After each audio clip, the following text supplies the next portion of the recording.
Hey everybody, my name is Fred and this is my RC pocket bike, remote controlled pocket bike. I made this in 2007. It's been sitting for about a year, and the reason I bought it out today is to basically show everyone what I went through to put this together, all the fabrication of the bike to get it to be fully functional as a RC bike. I was watching YouTube the other day and I saw this dude that had a RC pocket bike like mine here, not exactly the same one, and he was driving around in a parking lot. Looked pretty cool, but you know, he didn't show how he put it together, so I thought, you know, it would be cool to show people, you know, what I had to go through to fabricate and engineer, you know, certain parts of this bike to get it to be, like I say, fully functional RC. I'm not going to run the bike today because we've had a little bit of a snowstorm and stuff, you know, so I'm just going to basically show you what I have on the bike and what I had to do to fabricate the bike. The bike is from minipocketrockets.com. It's a GP MX3 pocket bike. It's a 49cc two-stroke. Costs about $199. The servos that I have on it, these will be devices that are used to, say, turn the steering, function the throttle, and function the brakes. They are Futaba S5301s. The transmitter and receiver I'm using, that's what's going to be used to control all the servos in the bike, is a JR Racing XR3i.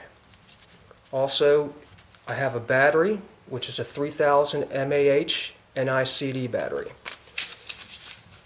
Also on the bike, I took two shocks off of a HPI Savage, and I'll show you where I put those and why I put them on the bike. And also, I'll tell you where I got the idea from to do this. So I'm going to go ahead and take all the plastic off real quick.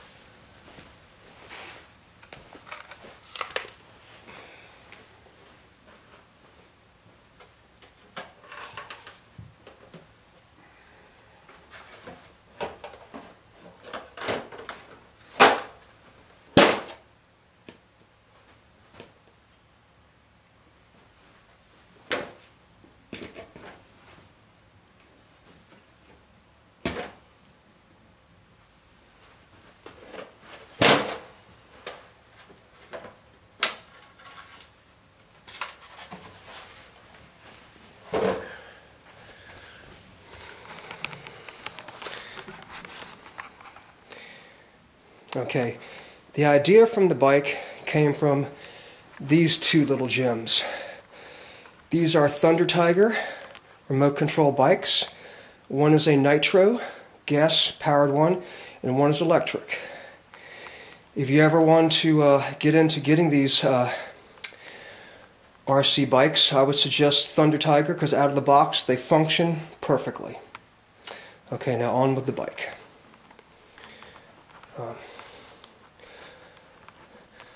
The fabrications I had to do to the bike are, if you see right here, is a plate that I had to weld in to support these two servos, which are the front steering servos.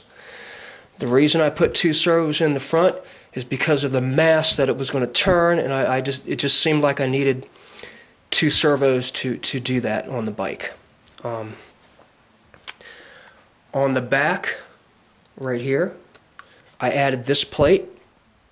I just tack welded it just like I did the one on the front, and it supports two servos and a battery. One servo is for the brakes and one servo is for the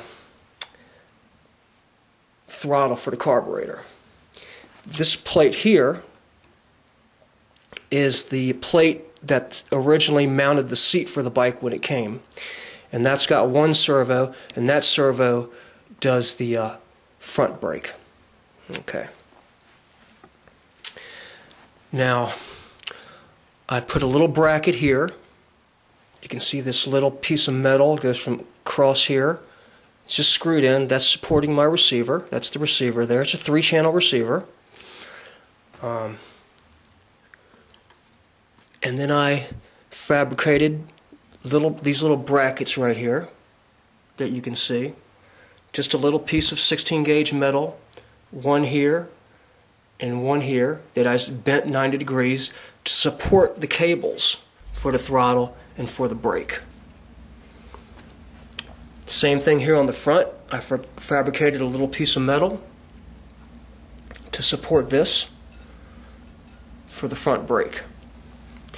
You can see where I put in the shocks here. And the reason I put these shocks on is because the front end of this bike is what I call a rigid, like a rigid Harley. It has no recoil, you know. There's nothing there to absorb anything. And the first time I rode this and I didn't have these shocks on there, I was doing pretty good, and then I just got a really wicked front wheel shake.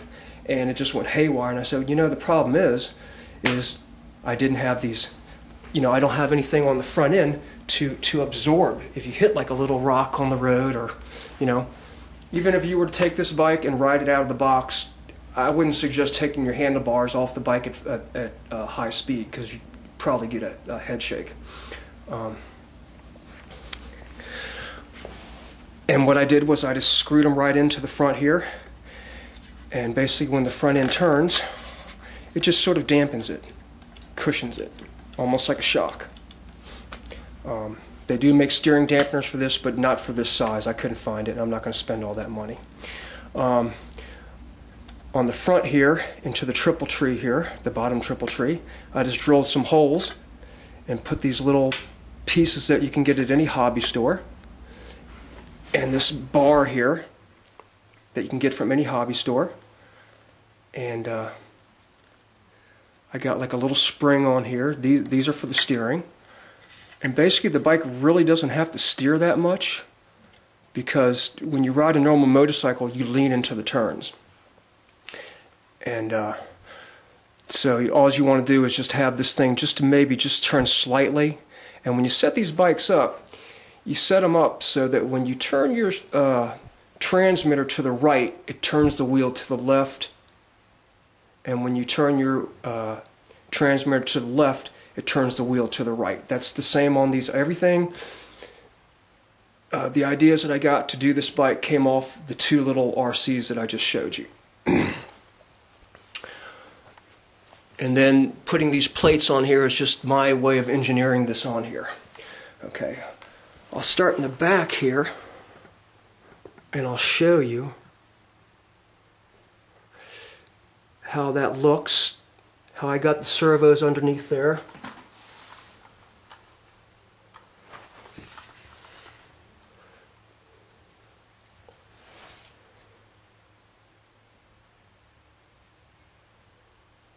And then if you look underneath there, there's the shut-off switch for the power, for the battery.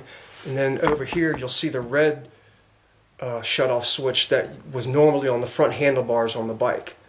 And if you notice, there's no handlebars on this bike because I don't need them on there, so I took them all off. These little guys you see here are so when the bike leans that it just doesn't fall on its side. The little ones have those, but I just don't have them on it right now.